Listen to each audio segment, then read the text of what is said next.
Hey there guys, my name is T. Pangolin and it's an absolute honor to have all of you on board to witness a battle of absolutely crazy proportions. What lies ahead is a battle that will last for millennia. Over 60 civilizations, both Firaxis and fan-made, will battle it out on the largest Earth map available. Some areas, like Europe, will be a hotspot of contention, where civs will have to brutally fight each other in order to gain that vital early game upper hand. Other areas on the globe are much more open, but are we sure these civs will make the most out of what they're given? Join us on a journey bathed in blood, where one nation will hopefully become victorious over 60 of their lesser global neighbors. Join us as we step into the madness that is the official r/civ 60+ AI Battle Royale. Joining me for annotations today are the people behind the official power rankings. Independent fans that rate civilizations based on their potential. We'll see how accurate their predictions turn out to be. Also, join us over at r/civ Battle Royale for artwork, civilized discussion, and not so civilized trash talking. Let's begin. First up, we have a map showing off all the starting locations of the 61 civilizations involved in this Battle Royale. Now, since this map projection is equirectangular, certain areas of the globe may seem skewed, but it's a good enough reference to see the potential that some civs have, and conversely, which ones seem the most likely to falter. We start our journey in the misty salt waters of Antarctica, where a wary Babylonian submarine plays home to an already impatient Nebuchadnezzar. From this bastion of frost and subsequent misery, the brave Babylonian crew members will, for generations, keep a close eye on global happenings. Let's first take a look at the civilizations of the North Sea. Throughout this initial inception of the Battle Royale, I'll be posting the power rankings of certain civs alongside annotations. Firstly, let's have a look at the potential of the Irish. Some consider Malachy II to be an underdog, but its UU is perfectly designed for a Battle Royale such as this. Cheaper, faster, and more resistant to ranged fire than regular longswordsmen, look for these special units to spam the field and overwhelm any opposition. Also taking into account that they will receive a starting bonus to keep them competitive in the very early game, I for one can see Ireland making a surprise late run in this brutal and unforgiving world. Sadly, being relegated to a small island in an already crowded location, the hive mind agrees that Ireland will most likely be a small bit player throughout the series, if they even survive. Ranking 49 out of 61. A quick glance at our Western Mediterranean contenders, let's focus first on the Portuguese and the Moroccans and their chances in this game. Coming in at the 53rd spot we have Portugal, a civ that we feel could make some interesting moves in the beginning but will probably not be a serious contender in the long run. With a decent amount of open space to the north and Morocco, our last place civ, to the south, Portugal does have room to expand. However, Portugal is destined to run into the European brick wall that is sure to be France, Germany, Poland, and Rome. Add to this the fact that Portugal's uniques are either city-state or trade-based, and we have a civ that does not look to make for a serious contender. Ranking 53rd out of 61. Morocco is stuck between the Rock of Gibraltar and a hot place. With a vast endless ocean to one side, and strong civs like Carthage, Portugal, and all of Europe crowding them out on the other side, expect to see them hammered early and often. North Africa seems to be the go-to place for European civs that run out of room as well, so invasions and many wars are a constant reality for this culture-focused civ. With little to keep them alive, only dumb luck will see if this civ lasts beyond the early game. Ranking 61st out of 61. To the west, we have 5 more civilizations that may clash over this side of the Mediterranean. Let's shine a spotlight on the chances of Sparta and Israel. Sure to be a fan favorite. This is Sparta! Alright, now that we have that out of our system, let's look seriously at Sparta. First, it should be noted that Sparta's uniques are currently under construction, so these will not be looked at in this synopsis. However, it's widely agreed upon that Sparta is sure to be an early game combat-oriented civ. With this assumption in mind, we see Sparta as having a decent amount of potential in this Battle Royale. This potential will only come to fruition though if Leonidas pushes out and conquers a number of civs in the early game, where he will be strongest. Ranking 40th out of 61. The Spymaster fan favorites from the previous game return, ready to peer through windows and hide inside of bushes with as much vigor as ever before. Their rank may appear low, but they lead the region with plenty of room to expand north and east. Historically sleepy neighbors like the Ayyubids and the Arabs certainly help their odds, as they will seek to, as before, quickly establish supremacy over the Levant and more. Their UAs and even UUs will help propel the chosen peoples to be a religious superpower at the very least, influencing their neighbors whose residents will soon yearn for the comforts of the kibbutz and gefilte fish. Ranking 27th out of 61. To the north lies one of the fan favorites of the last game, Poland. Let's see what our panel thinks of Casimir's chances and his notoriously racist neighbor, Hitler. As much as we would like to simply put Poland strong here, we feel it's better to explain why we put this fan favorite up top in the ever-crowded European area. Number 1. Have you played as Poland? Granted, this is the AI and things do not always go according to plan, but it is undeniable that somebody at Firaxis really likes Poland. A free social policy for every era without the cost increasing? Yes please. Number 2, their UB is pretty gnarly if any pasturable, that's a word, animal source is nearby. No MC and extra gold to top it all off, an improvement on an already pretty good building. And finally, number 3. Keeping it short and simple are the OP Winged Hussars of Destruction. The only downside is that Poland has to hold out for that long surrounded by the USSR and Sparta and Germany, etc. In conclusion, Poland strong. Ranking 12th out of 61. Achtung, these liberal swine so-called experts deem the Third Reich in the lower half? Outrageous! Yeah, we got our asses handed to us in BRV1. But in the test run, we got our revenge against strong Poland, Sudetenland and all. With major bonuses in wartime post-plastics, a free infantry unit for every city captured, and a decidedly stronger Great General and Panzer unit, all we have to do is keep their capital until the industrial age, and we will have a better chance than most, even despite the high civ density in Europe.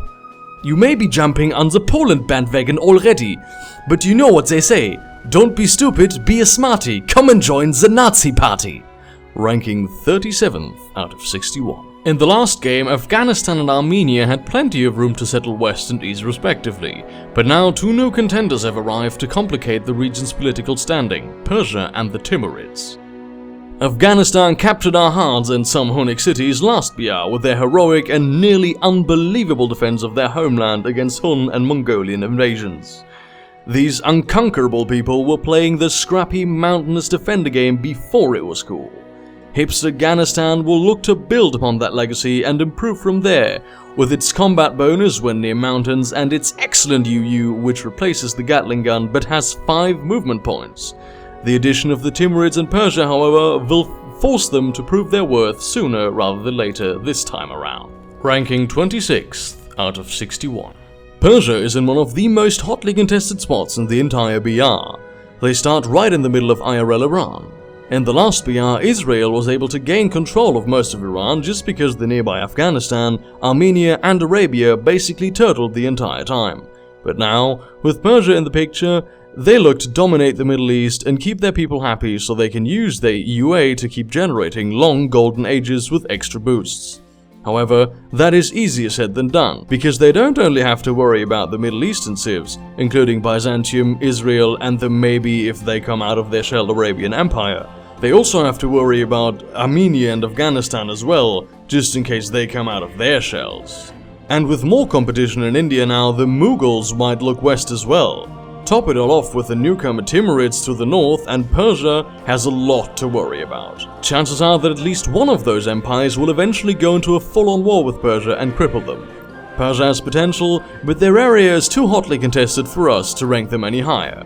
Ranking 33rd out of 61. To the north, the Huns and the Siberians lie in wait, eager for the inevitable upcoming battle. Can either of these civs hold it out for world domination? The Hunnic Empire and the Scourge of God Attila are certain to liven up things in Europe, Asia and the Middle East. Completely geared for a domination victory, the Huns are a fierce opponent for any civ to take on. Expect their 1-2 UU punch of horse archers and battering rams to have a devastating effect on their neighbors. The potential for this civilization to win is very real.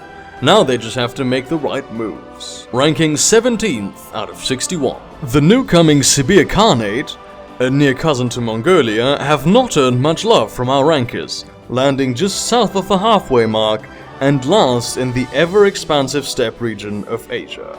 Squeezed in between a host of hyper-aggressive civs, their situation is indeed daunting.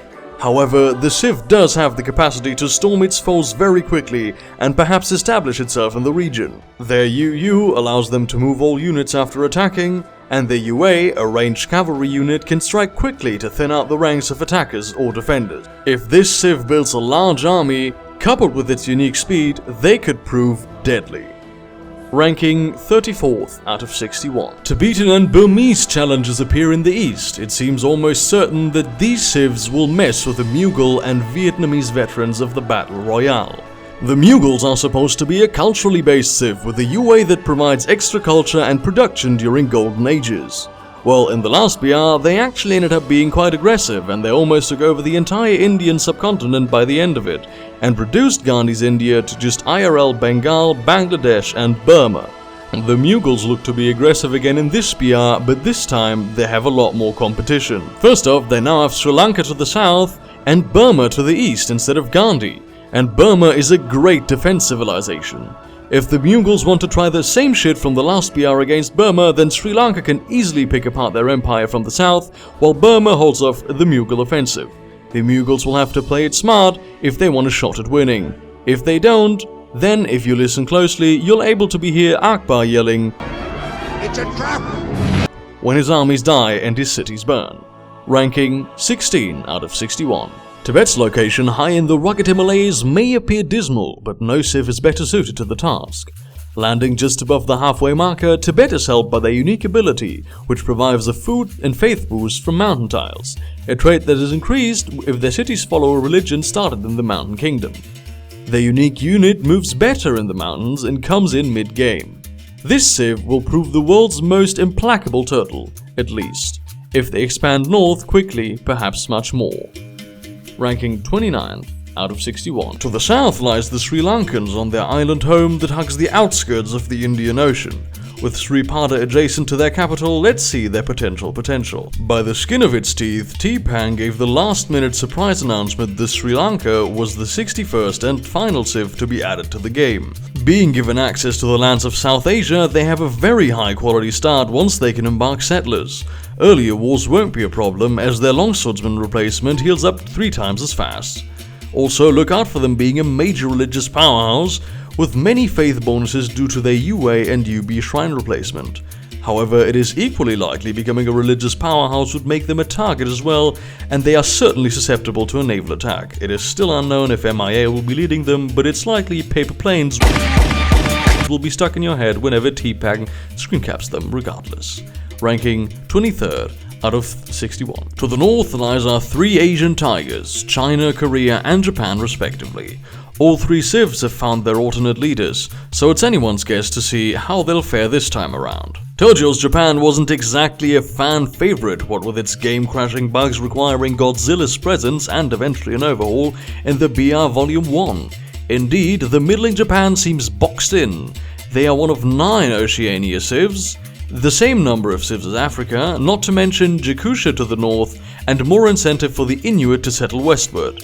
Meiji warfare depends entirely on how many golden ages they can stretch out. So starting slow, turtling, and wonder building, i.e. rushing Taj Mahal, Chichen Itza, would likely to do them a whole lot of good, and their culture bonuses seem to do well to help out with that sort of start. The unique Great General helps with this as well, causing a free golden age should they choose to expend it.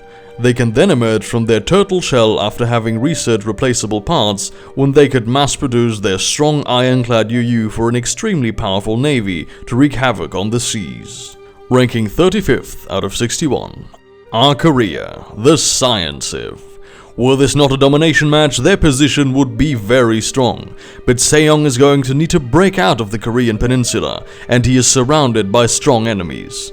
His Sioux UUs are very strong in the defensive, but he may struggle to apply that strength to attack.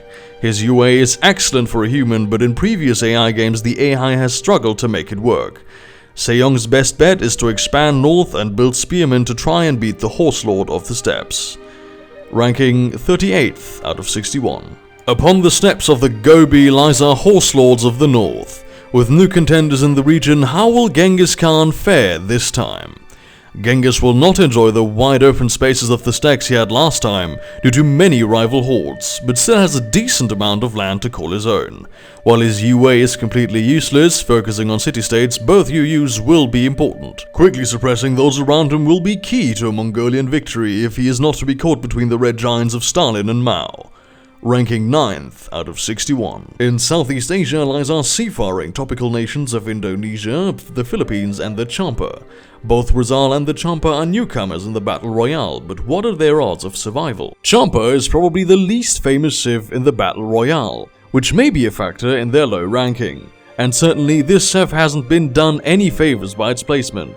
Stuck in the jungles of Southeast Asia, boxed in on all fronts by Vietnam, the Philippines, Indonesia and Burma. What makes them an intriguing underdog is their UA, which makes waging war much more profitable and has no era limit.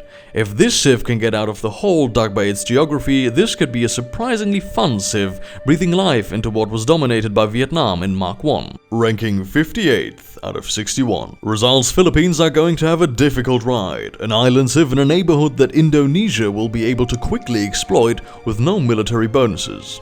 However, he will have growth advantages, a necessity on the tiny islands on the East Indies, and his unique replacement of the rifleman has a powerful bonus after choosing an ideology. If he can survive until the modern era, the Philippines will become a force to be reckoned with. It's worth noting that they will start with the ability to embark, boosting the early game for the Filipino adventurers.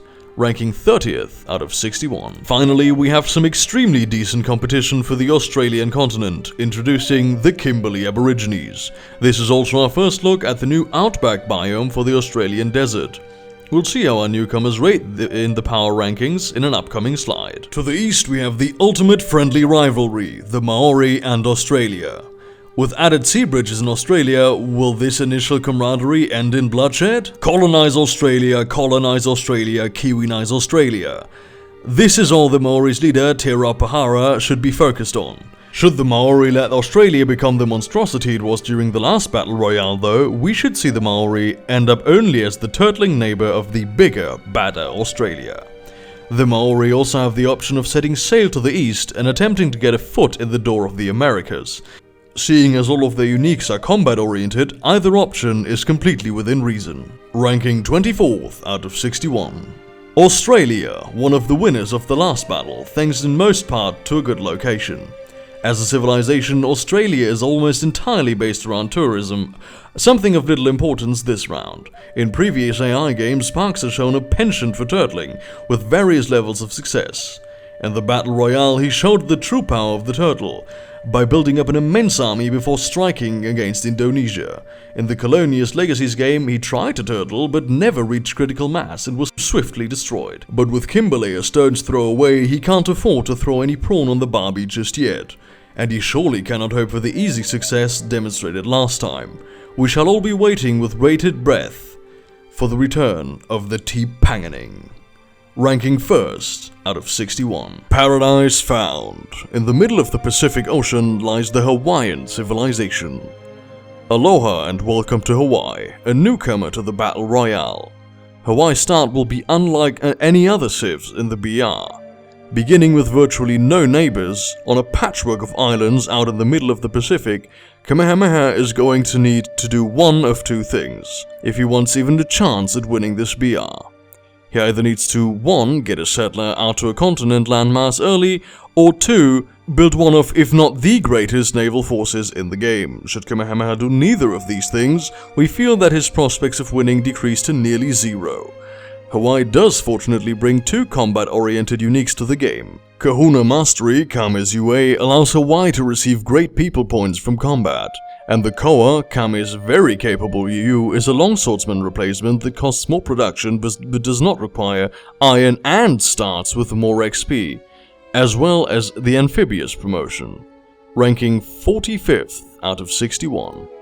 Over in the frosted tundra-bound north lies the fan-favorite Inuit alongside their new neighbors, the Blackfoot.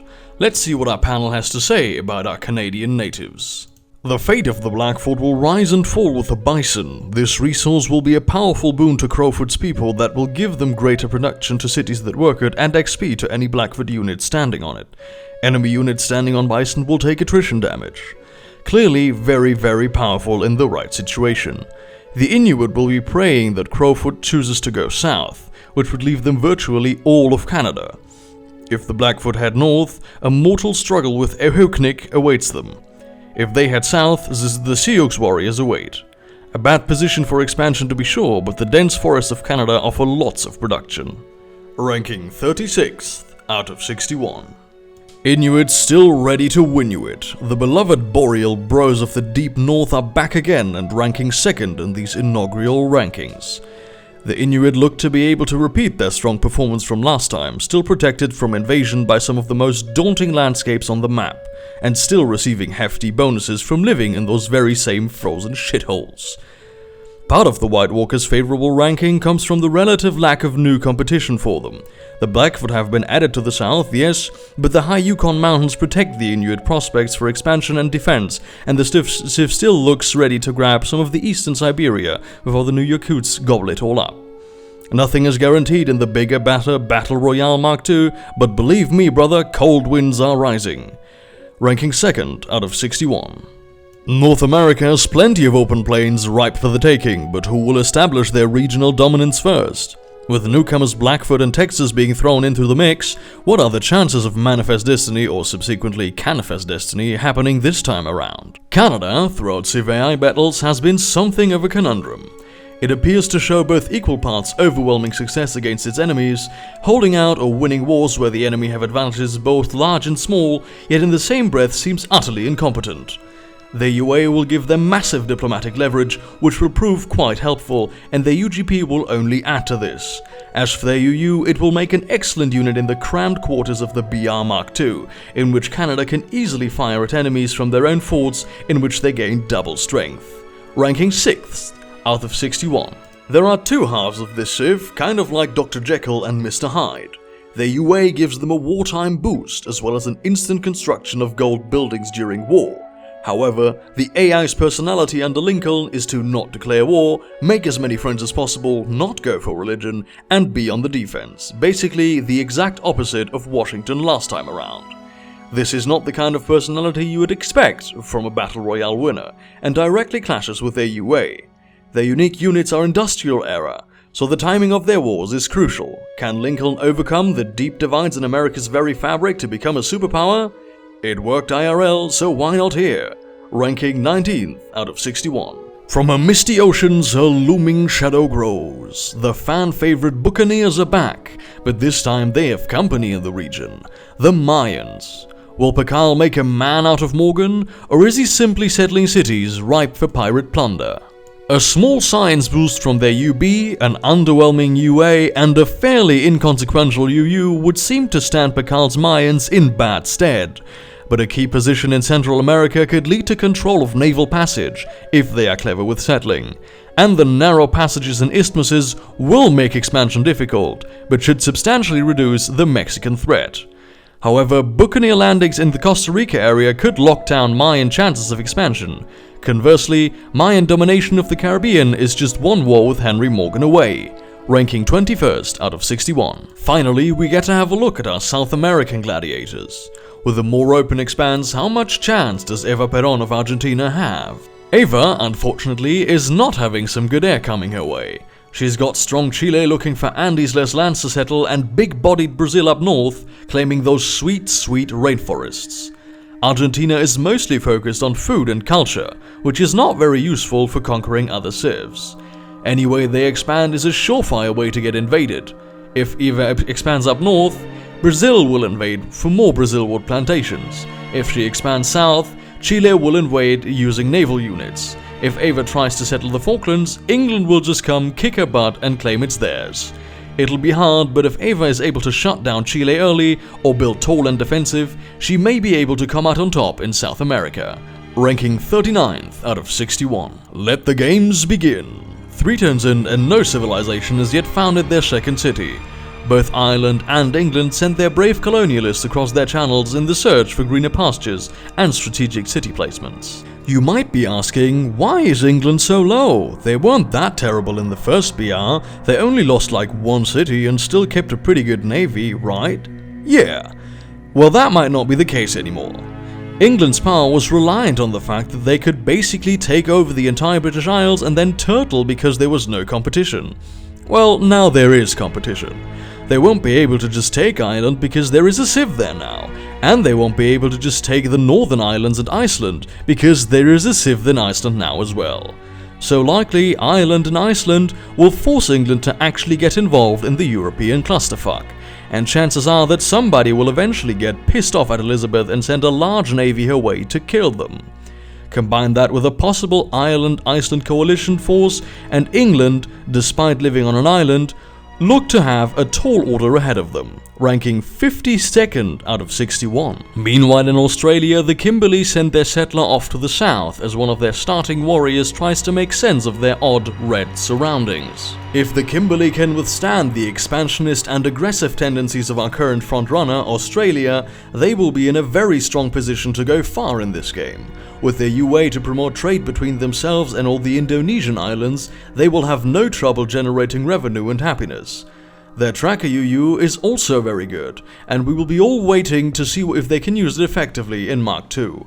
All in all, the winner of the Rumble Down Under can be considered one of the leading contenders for the crown, ranking 10th out of 61. Over in Ayubid territory, Saladin orders his people to colonize the second city in the BR right on the Suez Canal. 3 turns in and the Ayubids are already looking to be in a better strategic position than they were for the entirety of the last game. Ayubids are pretty low on the rankings for a number of reasons. First of all, they have no room to expand and are pretty much boxed into their tiny corner in northern Africa. They are surrounded by Ethiopia, Carthage, Mali, Sparta, Byzantium, Israel, and Arabia. Any attempt to escape from being boxed in by warring with their neighbors will leave them more vulnerable. Also, their uniques are faith-focused, but don't give any advantage to creating a religion fast, making them have to ride on another civ's camel.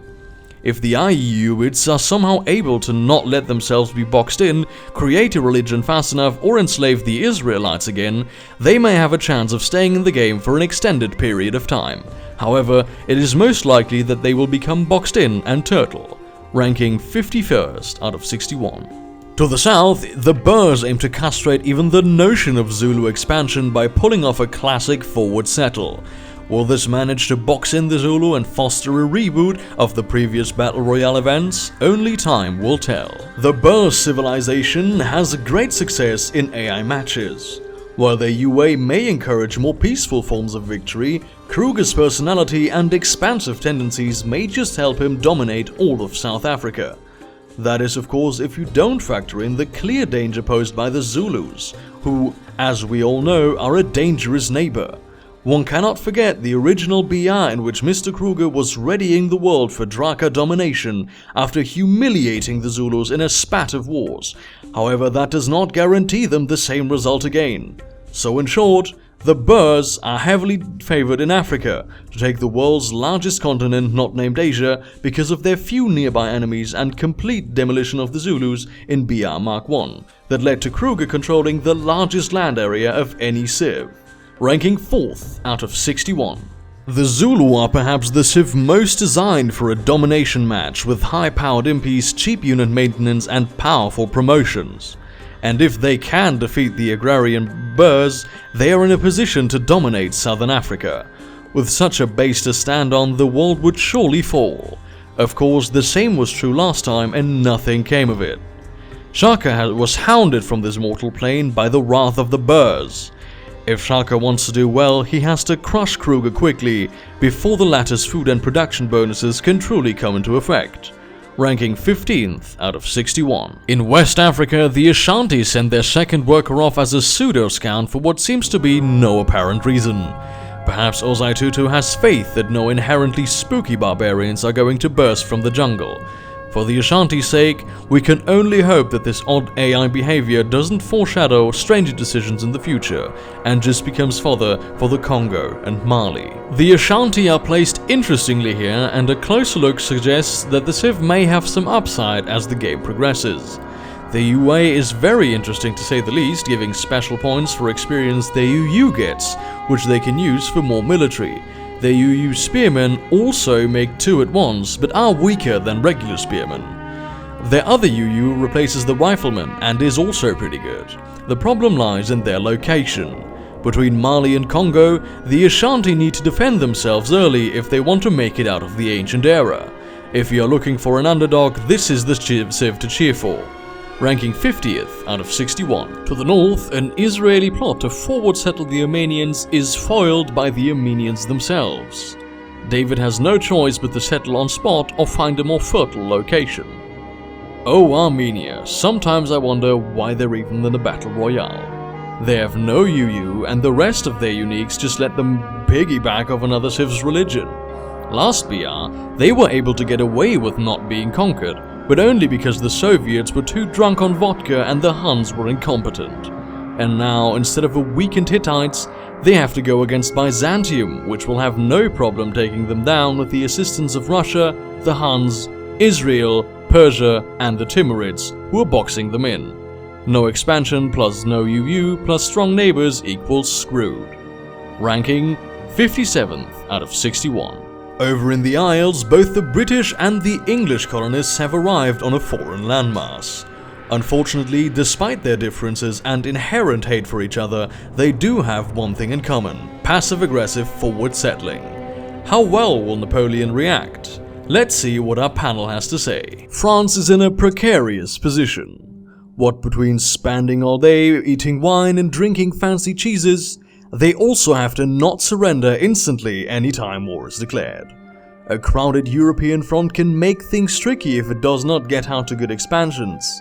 In the past, it has benefited from everyone attacking Germany and was able to comfortably exploit the dying Hitler, as well as pushing into North Africa.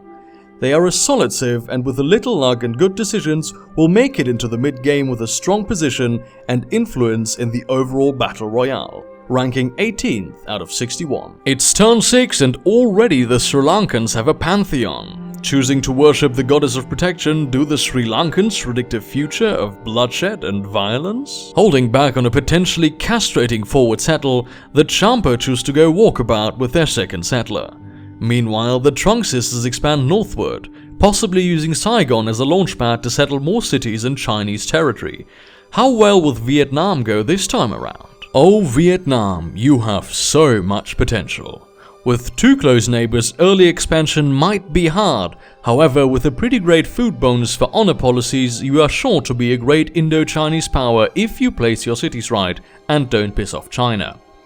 Back to the UA though, it is sort of perfect for a domination game such as this, building up cities while conquering others, and hopefully the AI will know this and attack the much weaker civs early. The Viet Cong are very balanced but skewed.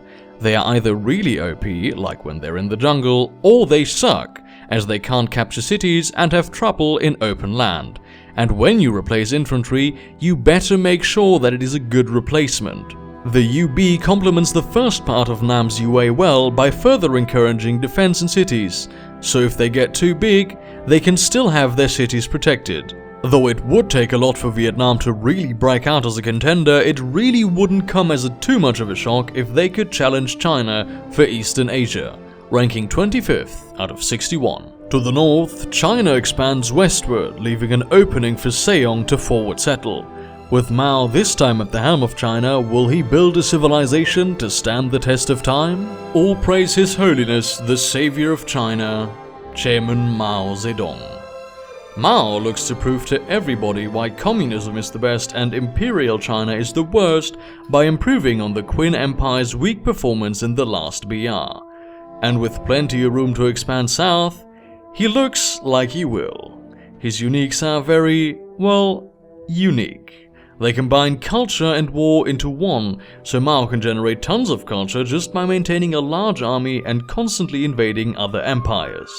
Can China under Mao take the great leap forward from the Qin Empire and come to dominate East Asia? We certainly think so. Ranking 3rd out of 61. Like China, Timur also leads his people west, founding the city of Herat not too far from the Caspian. Historically, the Timurids were mighty and fierce. What are their chances this time around? The Timurids find themselves in the middle of Central Asia and fill a void that otherwise would be divided up between the Huns, Persia, and the mighty turtle Afghanistan. Thus, it may be a Germany in Europe situation all over again. This is not to say that Timur is doomed.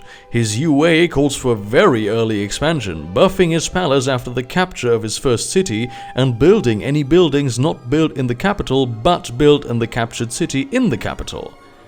Anyway, he also suffers from a mediocre UB and an OK UU, which won't help him when things start to heat up in the end of the medieval and the beginning of the Renaissance era when they appear. Timur deserves this spot in the rankings until he proves he can hang with the big boys in BR. Ranking 44th out of 61. Casimir, in his quest for a coastal city, inadvertently stumps Hitler in his attempt to forward settle Poland. Elsewhere, Finland strives to poke the great Russian bear. How well would this play out? Poor Finland. It's not easy when you're cornered up in the frozen north by the Red Soviet bear, strong Poland, Nazi Deutschland, and the rest of the Scandinavian civs. Almost all of Finland's uniques are focused on culture and defense. However, it's unlikely that they will survive long enough to reach the technology for their only useful unique, the Sissi. Finland would have to take over Sweden and Norway to gain any foothold before Stalin, or anybody else for that matter, inevitably conquers them. Ranking 59th out of 61. The sleeping bear is back and should be just as strong as ever. After conferring with our hidden agents deep in Moscow, it has been confirmed that most of the vodka has been stashed away, which should help keep everything from becoming a repeat of the blackout bender that was Mark I. Bonuses to fighting within itself leads to aggressive expansion, and in a continent with little room to grow, the aggressors will have the advantage. Stalin will have to survive a long time to make use of its UU, but overall the USSR is looking to be a contender throughout the series.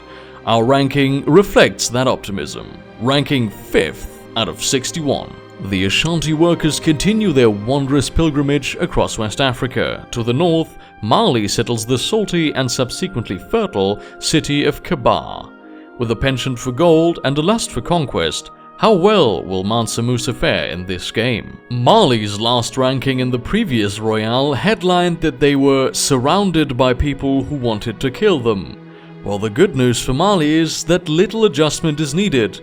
They are still surrounded by people who want to kill them, only now there are more of them. The addition to the Ashanti in Lower West Africa and Morocco due north squeezes the perennial world football, seriously, Chile took some of their cities last time, even more than in the previous playthrough.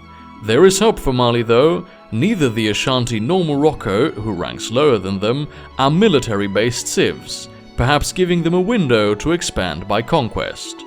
Ranking 54th out of 61. England and Ireland firmly established their colonies across their respective channels, with England sending both of her workers on the long voyage to York. Napoleon, in retaliation for York's existence, settles Orleans and nabs a large quantity of London's portion of the channel for himself. Meanwhile, in Greenland, a withered Icelandic scout searches for new potential locations for bustling Icelandic cities. With many decent potential locations, how will Iceland fare in this game? Fan favorite Iceland has an unfortunate starting location. T-Pang has promised bonuses in the form of boosting Greenland's geography and a galley in place of a warrior in the beginning. They have an extreme bias to forward settle all the continents though, and even get a unique great person, the scout replacing the great writer, to help them in their quest. However, the British Isles and Scandinavia are well overpopulated, keeping them from any expansion outside westward. No unique unit, no army or naval advantage, and no wartime advantage will make them hard-pressed to succeed. Ranking 55th out of 61. Israel starts their tradition of encompassing desert folklore into their beliefs, a pantheon that would have been perfect for the Kimberly, Mali, the Ayyubids, Timur, Afghanistan, or Texas. As these nations weep for what can never be theirs, one can only hope that David makes the most out of his new pantheon. Perhaps they'll be friends or foe, but like England and Ireland, Mexico and Texas seem to have parallels when it comes to planning certain locations for their cities.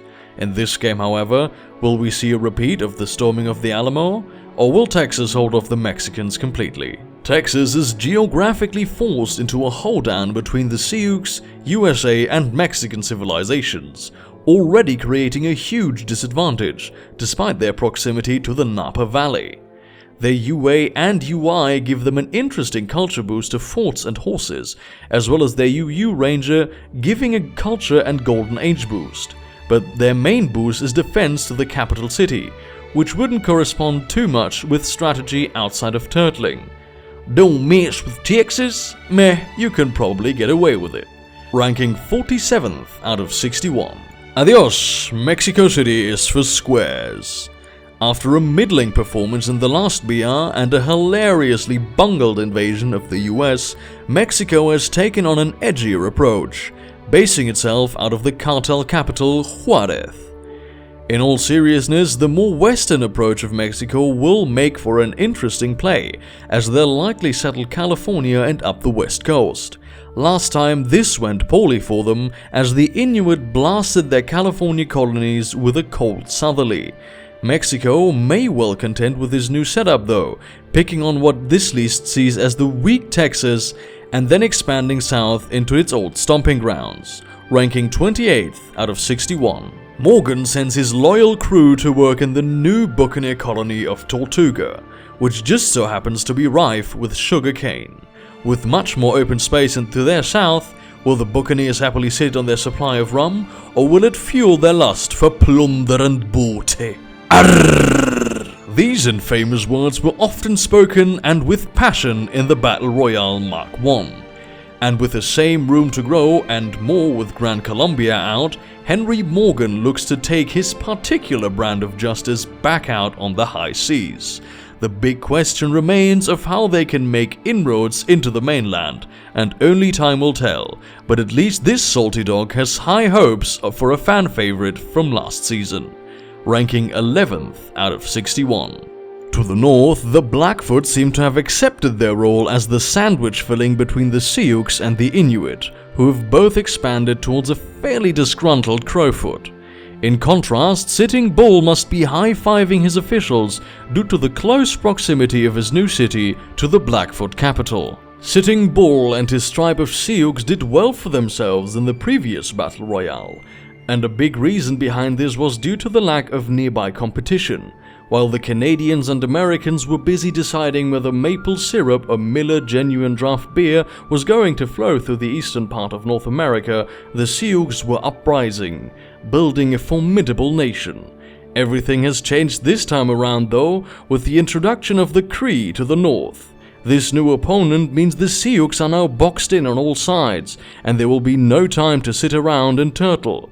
Expect them to settle plains areas in order to maximize their UA and UI, ranking 22nd out of 61. Canada and America have the ability for great strides in the open expanses that surround them. The last thing that Pearson and Lincoln want is to be enemies, so as a sign of good faith, they keep a fair distance from each other. For now. The Champa seem to have lost their way. 8 turns in, and Shebonga stands along Sejong as the only 2 of the 61 civilizations that have failed to found a second city. Meanwhile, over in Paradise, Kamehameha sends his wayfarers across the waves in the hopes of finding some sweet spots where future Hawaiians can serve for the many generations to come. In the forests and wastes of the tundra emerge the mighty Yakutian people.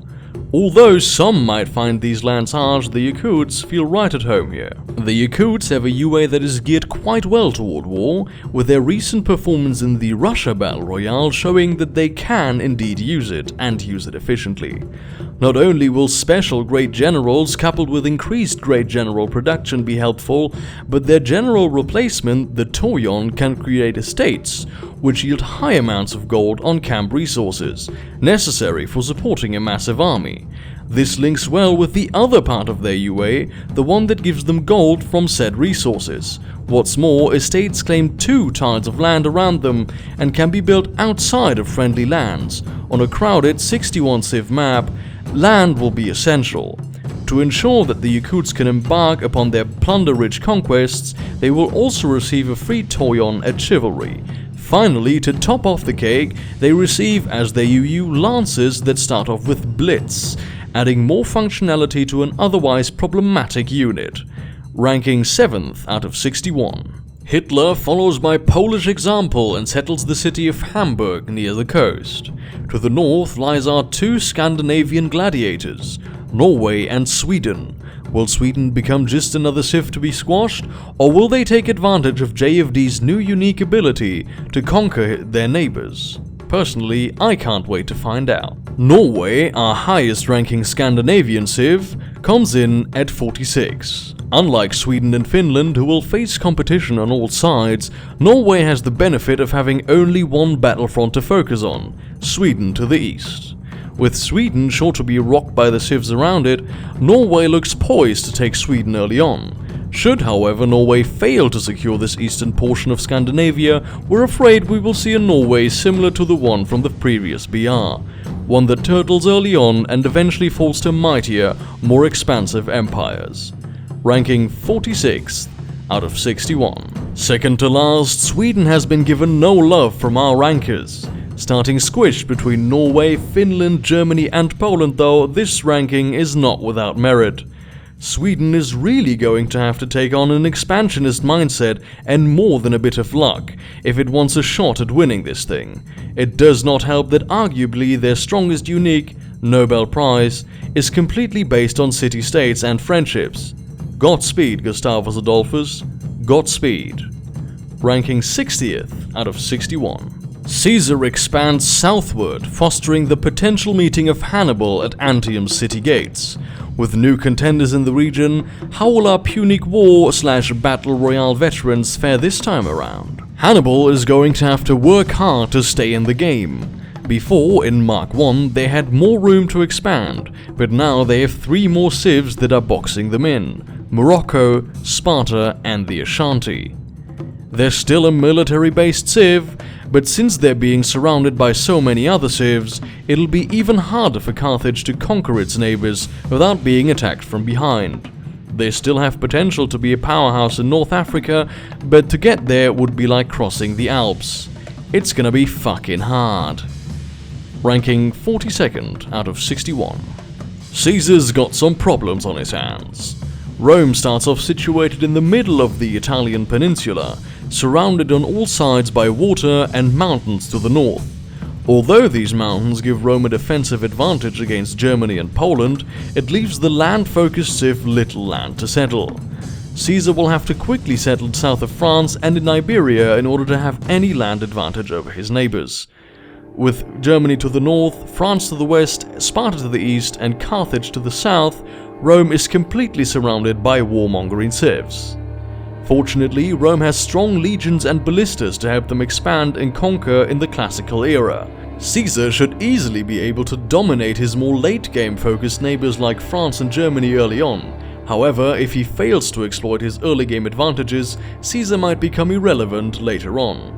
Ranking 31st out of 61. The Ashanti workers continue their vacation visiting the wild horses upon the western coast. Without any insight to Ozai Tutu's motives, one can only hope he's ordering such extended leave to boost Ashanti morale. Meanwhile, in the heart of Africa lies a civilization unseen by us so far. The Congolese last time around became something of a rump state, but with the right motivations we could potentially see a Congo civilization that stretches from coast to coast to coast. Congo's got more enemies this time. They now have the Ashanti to worry about up north. However, that only takes away a small portion of the land they have to settle. Their position in the Congo, which their UA adapts them to, also gives them a defensive position against encroaching armies. Their UB will also help them become an economic powerhouse in Africa. However, with the burst to the south and a longer Congo line of enemies to worry about, it's still a mystery how well Nzinga will do. Ranking 32nd out of 61. Colombo expands their borders, incorporating ancient whale migration grounds into their empire. Whether or not they'll use such a resource for scientific research or delicious whale meat, or both, is up to their glorious king. Sejong establishes himself as a man of patience as Korea officially becomes the last country on Earth to settle a second city. The Buccaneers pump out yet another scout to find the riches of the surrounding continents. From his throne in Port Royale, Morgan begins his initial plans for world domination, despite how unfeasible his officials say such a prospect is. Houston proves that one should not mess with Texas, as he claims a wheat resource vital to the growth of Mexico City. Benito looks unfavorably at the Texan decision to do so and calmly mutters under his breath, "Such is life," as he orders another load of agave to be planted around his presidential home. Jandamara asks his warriors to gaze over the open expanse of the outback, for it is what shall mold them, and it is what shall make their empire great. To the north, the Gajah Mada makes vital improvements to Surabaya, but finds himself unable to find any land suitable for farming. Gajah will have to rely on the sea to keep his beautiful rotund figure. God damn it, Gajah Mada! Arguably the worst vanilla civ in the game is at least given some leeway in BR Mark II. Close to extinction before the collapse of the first game, Indonesia may have better odds, with an Australia now preoccupied with the Kimberly, buying it crucial time to expand throughout, well, Indonesia. Still, a weak UU and a dismal history of performance leave this island civ very low on our rankings, and rightfully so. To climb higher, they'll have some proving to do. Ranking 56th out of 61. A Filipino scout disguised as an envoy of Rizal's greets the Indonesian peoples with a nice hello hello. Really, Rizal has just asked the scout to find new locations for Filipino cities. To the north, the mildly chilled and perpetually hard-nippled Icelandic peoples sponsor another settler to increase the feasibility of a vast Icelandic empire. Only time will tell if they decide to make the trek to Greenlander pastures. As Cork grows, Malachy II decides to capitalize on his hold of the Isles by pumping out another settler. Perhaps we'll see a string of great decisions by the Irish leader before the technology that allows for the acquisition of Guinness is inevitably discovered. Paul Kruger sends off the first of what can only be many settlers with a remarkable speech which blesses the rains down in Africa for producing such lovely crops that allowed for the creation of another settler. In the north, the Blackfoot decide that the tundra isn't completely useless, but has the potential to host some great dance moves. Elsewhere, the Inuit decide that they're not too complacent with their current surroundings and search for a place to plonk down a snowy commode. Leonidas decides that 2 Spartan cities are not enough, as he unveils his plans to expand his empire further than just the reaches of the Balkans. To the east, Alexios I Comnenus of Byzantium decides it's best not to agitate the shirtless man with a massive spear and decides to head northward instead. Alexios Komnenos will get a golden age every time a war starts. Giving his position on the edge of the great European clusterfuck, he may be in a golden age for as long as he lives. His naval UU, a replacement for the Gallias, which heals 15 points per turn in a golden age, is going to be healing quite a lot, I suspect. Sparta, likely to be a warmonger on his western front, may induce him to expand east into Anatolia and away from the bloodbath that shall emerge. Any significant expansion west would be a death sentence. Ranking 43rd out of 61. The Kimberly decide to expand their fledgling empire to the fertile top end, the traditional territory of the Yolngu people, creators of the didgeridoo. The Icelandic people have decided to settle abroad. Where shall the waves take them? Somehow, on turn 23, David founds the new religion of Judaism in Jerusalem. Rather shocked at these events, Tiridates III decides he couldn't really give an Artashat, and decides to convert Yerevan to Judaism too. Meanwhile, the Yakutians look to the sky and start worshipping the goddess of the hunt to further the fruitfulness of their camps. With their already increased gold bonus from camps, this could be the start of the skyward rise of the Yakutian Empire. The Germans also decide it's a swell idea to found a third city, and so they do. Following suit, the Caesar also orders for the inception of a brand new city. Evidently, it seems that the speech Kruger gave to his citizens was a little bit too exciting, as his enthused settlers make the great trek all the way into the heart of Africa. Alberti spreads the word that Akbar has the most delicious meals on the planet. The rest of the world cringes at this obviously biased lover of Vindaloo, as their diplomats inform them that Akbar gives out free curries in excess, to any foreign dignitary. The Mexicans decide to trump their neighbors by potentially immigrating closer to the Texan border. In the south, the Maori discover the mysterious island of Tasmania. Reports sweep across the land of the long white cloud of a new island filled with citrus. A Maori council convenes in order to settle the question, is settling such a place worth it if Australians will just call us inbred for settling there first?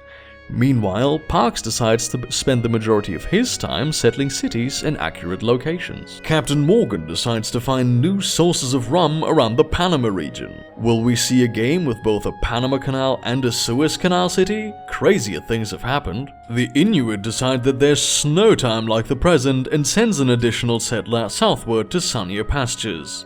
Across the bay, the Blackfoot found another city with plenty of prospects for growth. And thus we come to the end of the first part of our Battle Royale. At this point, it doesn't hurt to look at statistics.